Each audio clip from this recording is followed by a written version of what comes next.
भगवान कृष्ण ने गीता के माध्यम से संसार को जो शिक्षा दी वह अनुपम है।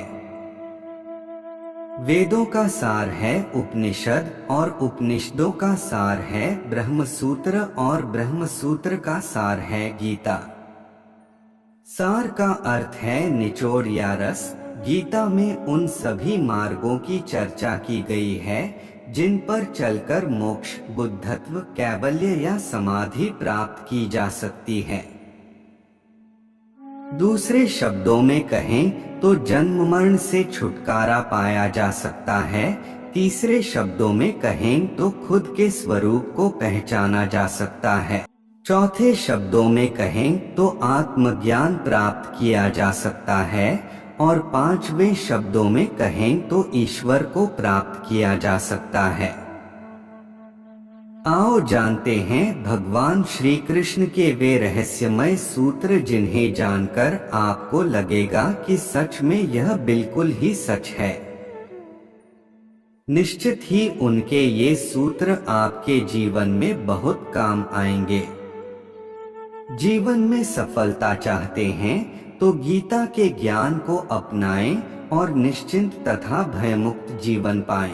सफलता का पहला सूत्र सफलता। भगवान श्री कृष्ण कहते हैं कि यदि आप लक्ष्य को प्राप्त करने में विफल रहते हैं तो अपनी रणनीति बदलें, लक्ष्य नहीं।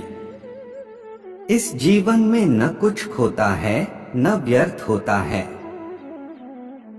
जो इस लोक में अपने काम की सफलता की कामना रखते हैं वे देवताओं की प्रार्थना करें। सफलता का दूसरा सूत्र प्रसन्नता। श्री कृष्ण कहते हैं कि खुशी मन की एक अवस्था है जो बाहरी दुनिया से नहीं मिल सकती है। खुश रहने की एक ही कुंजी है, इच्छाओं में कमी।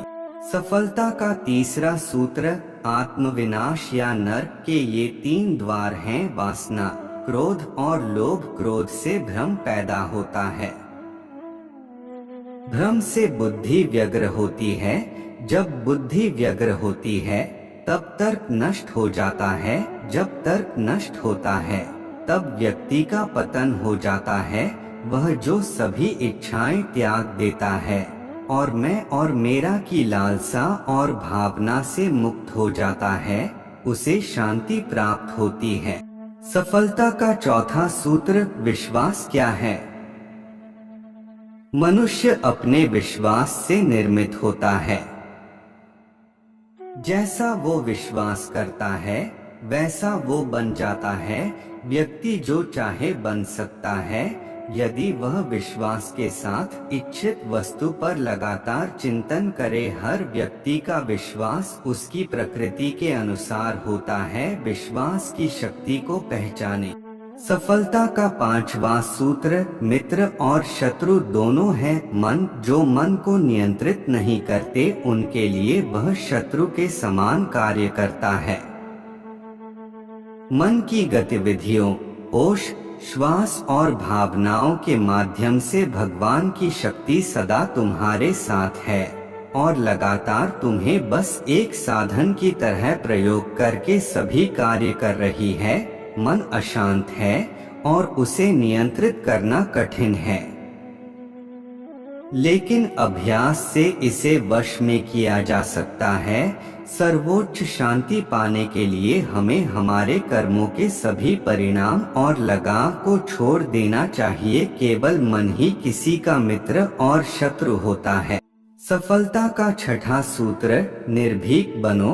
उससे मत डरो जो वास्तविक नहीं है, न कभी था न कभी होगा। जो वास्तविक है वो हमेशा था और उसे कभी नष्ट नहीं किया जा सकता। प्रबुद्ध व्यक्ति के लिए गंदगी का ढेर, पत्थर और सोना सभी समान हैं। सफलता का सातवां सूत्र संशय न करो।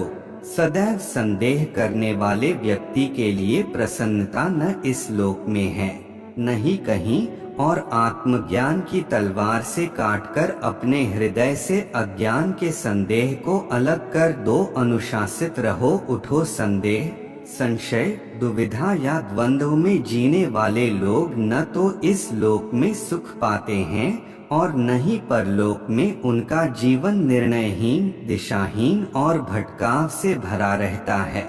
सफलता का 8वां सूत्र, आत्मा न जन्म लेती है और न ही मरती है।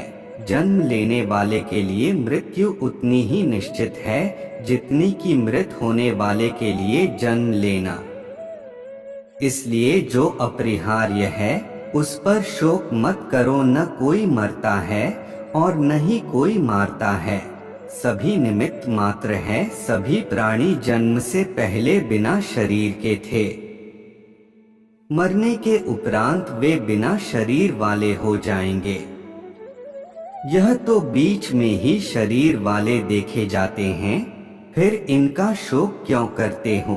यह आत्मा किसी काल में भी न जन्मती है और न मरती है, अथवा न यह आत्मा होकर के फिर होने वाली है, क्योंकि यह अजन्मी, नित्य, शाश्वत और पुरातन है। शरीर के नाश होने पर भी यह नष्ट नहीं होती है। कभी ऐसा समय नहीं था जब मैं, तुम या ये राजा महाराजा अस्तित्व में नहीं थे। न ही भविष्य में कभी ऐसा होगा कि हमारा अस्तित्व समाप्त हो जाए। हे अर्जुन, हम दोनों ने कई जन्म लिए हैं, मुझे याद है, लेकिन तुम्हें नहीं। सफलता का 9वां अमृत सूत्र, कर्मवान बनो। निसंदेह कोई भी मनुष्य किसी भी काल में क्षण मात्र भी बिना कर्म किए नहीं रहता, क्योंकि सारा मनुष्य समुदाय प्रकृतिजनित गुणों द्वारा परवश हुआ कर्म करने के लिए बाध्य किया जाता है। अपने अनिवार्य कार्य करो, क्योंकि वास्तव में कार्य करना निष्क्रियता से बेहतर है। ज्ञानी व्यक्ति को कर्म के प्रतिफल की अपेक्षा कर रहे अज्ञानी व्यक्ति के दिमाग को अस्थिर नहीं करना चाहिए। अप्राकृतिक कर्म बहुत तनाव पैदा करता है। किसी और का काम पूर्णता से करने से कहीं अच्छा है कि अपना काम करें, भले ही उसे अपूर्णता से करना पड़े। बुद्धिमान व्यक्ति कामुक सुख में आनंद नहीं लेता। कर्मयोग वास्तव में एक परम रहस्य है।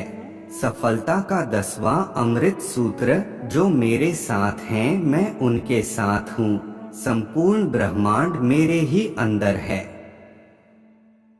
मेरी इच्छा से ही यह फिर से प्रकट होता है और अंत में मेरी इच्छा से ही इसका अंत हो जाता है। मेरे लिए न कोई घृणित है न प्रिय, किंतु जो व्यक्ति भक्ति के साथ मेरी पूजा करते हैं वो मेरे साथ हैं और मैं भी उनके साथ हूँ।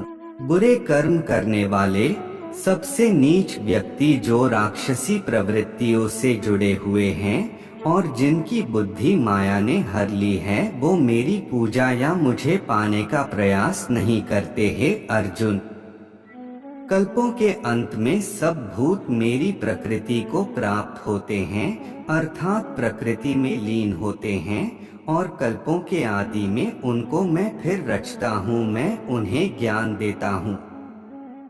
जो सदा मुझसे जुड़े रहते हैं और जो मुझसे प्रेम करते हैं, मैं सभी प्राणियों को समान रूप से देखता हूँ। न कोई मुझे कम प्रिय है न अधिक, लेकिन जो मेरी प्रेम पूर्वक आराधना करते हैं वो मेरे भीतर रहते हैं और मैं उनके जीवन में आता हूँ। मेरी कृपा से कोई सभी कर्तव्यों का निर्वाह करते हुए भी बस मेरी शरण में आकर अनंत अविनाशी निवास को प्राप्त करता है। हे अर्जुन, केवल भाग्यशाली योद्धा ही ऐसा युद्ध लड़ने का अवसर पाते हैं जो स्वर्ग के द्वार के समान है। सफलता का 11वां अमृत सूत्र, ईश्वर के बारे में। भगवान प्रत्येक वस्तु में है और सबके ऊपर भी प्रबुद्ध व्यक्ति सिवाय ईश्वर के किसी और पर निर्भर नहीं करता। सभी काम छोड़कर बस भगवान में पूर्ण रूप से समर्पित हो जाओ। मैं तुम्हें सभी पापों से मुक्त कर दूंगा।